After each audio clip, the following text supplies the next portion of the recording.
Présidentielle de 2024, les citoyens seront bientôt appelés dans une révision des listes électorales dans tous les territoires, une exceptionnalité de l'article L37 alinéa 5 du Code électoral relevé par le communiqué ministériel.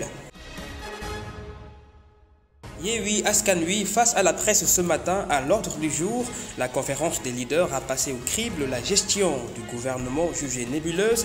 Les relations d'outre-mer sont aussi pointées du doigt. Aucune question qu'ils bénéficient d'une impunité. Les 10 ministres épinglés par le rapport de la Cour des comptes, les députés de l'opposition ont décidé de traiter résolument la gestion des fonds force Covid-19 devant la Haute Cour de justice.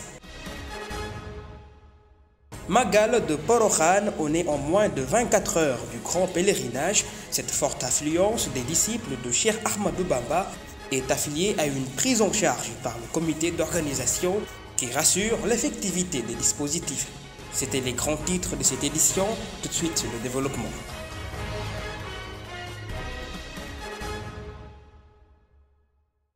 Bonsoir et bienvenue. Élection présidentielle de 2024.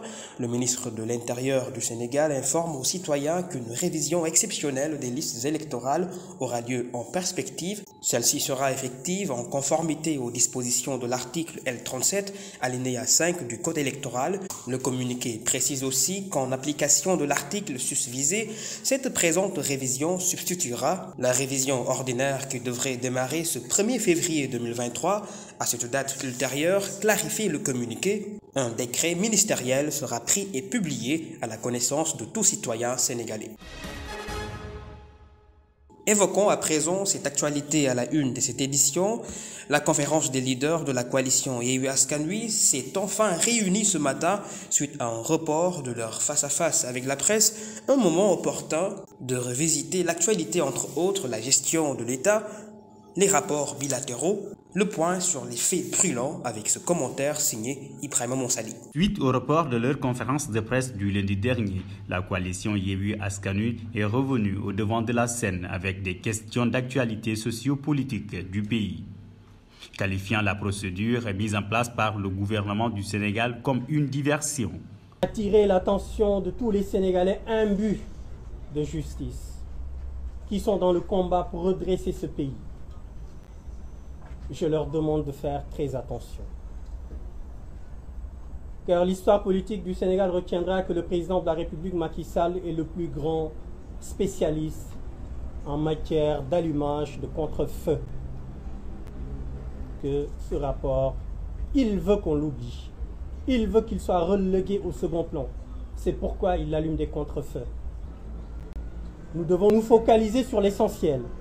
L'essentiel, c'est le combat, que les DAGE ne sont que des exécutants. Ils ne sont pas des ordonnateurs, ce sont des simples exécutants. À partir de là, nous demandons formellement la mise en place de la Haute Cour de justice pour que le président de la République soit jugé pour haute trahison, pour que les ministres soient aussi jugés. L'opposition sénégalaise est souvent aperçue par des puissances étrangères comme des acteurs intraitables en matière de coopération avec les Occidentaux, voire les multinationaux. Une occasion offerte pour éclairer la lanterne. L'avenir des relations entre l'Afrique et le monde n'est plus cette vision focardienne qu'on avait de l'Afrique, mais cet avenir, c'est les discours comme les nôtres qui pourront le définir. C'est entendu parce que, au niveau multilatéral, des organismes internationaux se sont enfin intéressés à la situation préoccupante du Sénégal et ont produit des rapports qui rassurent les Africains. Parce qu'on a tendance à dire que nous devons rassurer les autres, mais c'est les autres qui doivent nous rassurer.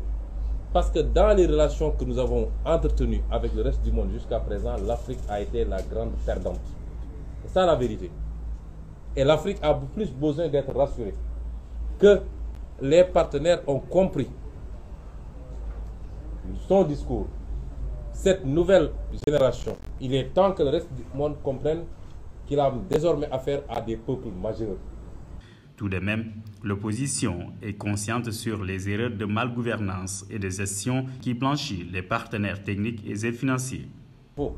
Ils ne sont pas responsables des détournements de deniers publics. Ils ne sont pas responsables de la malgouvernance. Ils ne sont pas responsables des mauvaises options en matière d'investissement. Ah non, ça c'est notre responsabilité. Mais sur le plan économique, ce que nous demandons, c'est que les relations soient gagnant-gagnant. Aujourd'hui, c'est gagnant-perdant. Et ce qui se passe avec le TER en est une illustration. S'agissant au procès sur l'affaire Prodac porté dans les tribunaux par Mame Mbaye Niang de demain, Ousmane Sonko évite d'évoquer des sujets d'ordre personnel dans ce face à la presse, spécialement tenu par la conférence des leaders de Yewwi Askan Wi. Parlons d'une autre actualité de ce mercredi. Un contrat d'exploitation maintenance a été signé entre la CNTER et la CTER, une phase terminale de la fructueuse et excellente collaboration entre l'État du Sénégal et la Société nationale des chemins de fer de la France. Via un communiqué, la SNCF rend une intrigue soulevée sur la véritable origine de l'appartenance de la propriété Train Express Régional. Modou Diouf pour plus d'éclaircissements. Quelques jours après la polémique substituée par une enquête du journal Figaro sur le train express régional, la Société nationale des chemins de fer de France, SNCF, qui assurait l'exploitation à travers sa filiale Saint-Air, vient de réagir. Dans cette occasion saisie, la SNCF, dans un communiqué, annonce le couronnement d'un contrat de 3 ans qui liait la Société nationale sénégalaise Saint-Air, propriétaire de l'ensemble du patrimoine du TER de Dakar, et la CTR, qui est une filiale à 100% du groupe SNCF. Lors de l'exploitation, la SNCF avait agrandi son groupe avec la création de cette académie qui a permis de poursuivre et accélérer le transfert des compétences tout en permettant l'accès dans les hautes responsabilités des jeunes talents sénégalais. Dans ce même communiqué, la SNCF se félicite de l'entrée de 34% de la CNTR du capital de la CTR, ce qui facilitera la solidarité des relations entre les cheminots français et sénégalais. Elle précise encore que depuis le début de cette exploitation, le train express régional a assuré le voyage de 17 millions de Sénégalais, ce qui équivaut à 90 voyageurs par jour, avec une ponctualité de 98%. Il n'est pas rangé dans les oubliettes le rapport de la Cour des comptes qui avait suscité un tollé le mois dernier. Les 10 ministres épinglés dans la gestion de la Covid-19 sont la cible d'une proposition de résolution de mise en accusation.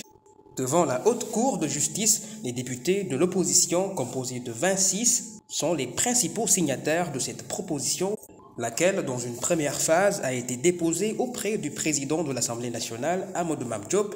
Les députés affirment être en toute conformité des dispositions prévues par l'article 110 de la Constitution suite aux révélations sur la gestion du fonds de riposte de solidarité contre les effets de la Covid-19.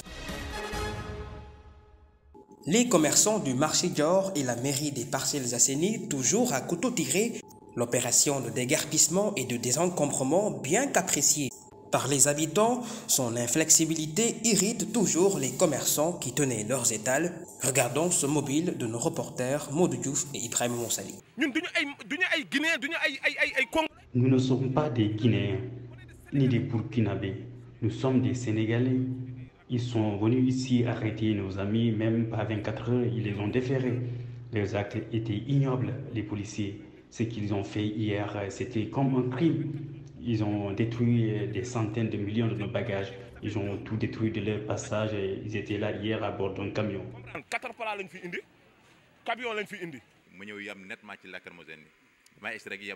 À peine arrivés à la maison, les jets de lacrymogène ont démarré. Tu vois ici, en haut du balcon, ils ont même gâté une de mes vitres. J'habite ici, mais la situation que nous vivons ici, c'est inacceptable et insupportable. Il faut que ça cesse. Certes, ces occupations feront l'affaire des marchands ambulants, mais au détriment des riverains.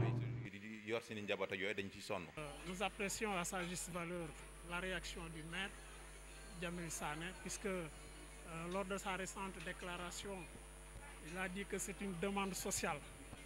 Donc les commerçants font une partie intégrante de la population. la population passelloise. Non seulement les commerçants, mais il y a aussi les riverains qui ont déposé leurs demandes pour ce que à cet encombrement. Je pense que la solution, c'est encadrer ces jeunes marchands ambulants et essayer de les accompagner.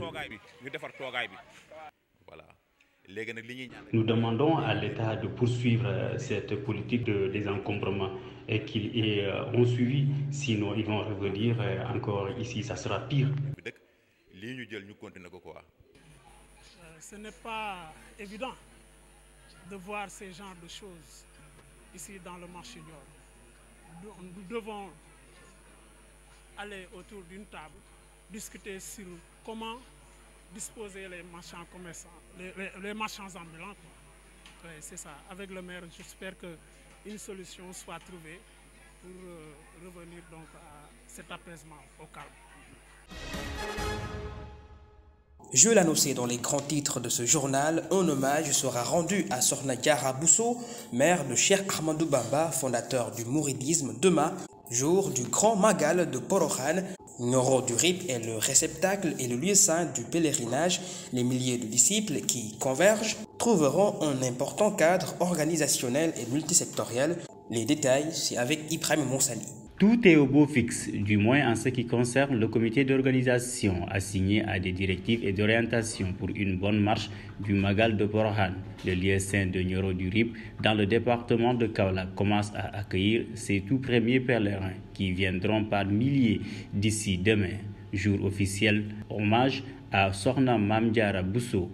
Dans le dispositif sécuritaire, une ceinture de boucle effective du site est confiée au groupement mobile d'intervention de la police avec la mobilisation de 600 éléments, additionnés aux 500 agents de la gendarmerie. Le déploiement est fait entre le 26 jusqu'au 31 janvier. Vu l'ampleur de l'assiette de ce rendez-vous religieux de cette envergure nationale, la dotation en médicaments est passée en cette édition en valeur de 12 à 15 millions de francs CFA, 25 postes médicaux avancés et structures de référence, à savoir le centre hospitalier régional El Hadj Ibrahima Niass de Kaolack, le SAMU régional et le centre de santé de Nioro du Rip, qui vont enrôler 200 personnels de santé, dont 135 agents. L'approvisionnement en eau en qualité sera effectué par les camions-citernes revus à la hausse. Le comité prévoit aussi une bonne fourniture en électricité par la maintenance des installations, sans oublier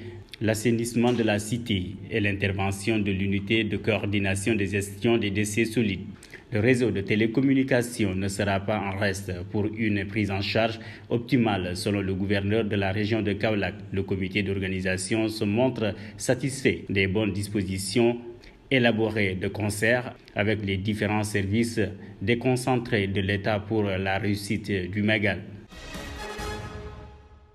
Et pour finir avec la page sport, le football local sénégalais doit être promu à l'image de l'exploit des Lionceaux, une ferme volonté du journaliste sportif Mbaye. L'effet de surprise suite à l'ascension, bien qu'il soit le fruit d'un travail de longue haleine. Une finale de CHAN contre le pays organisateur ne sera pas aussi de toute aise. Voici les propos de Mbaye avec Ibrahim Monsali. Vous savez, le football n'est pas une science exacte.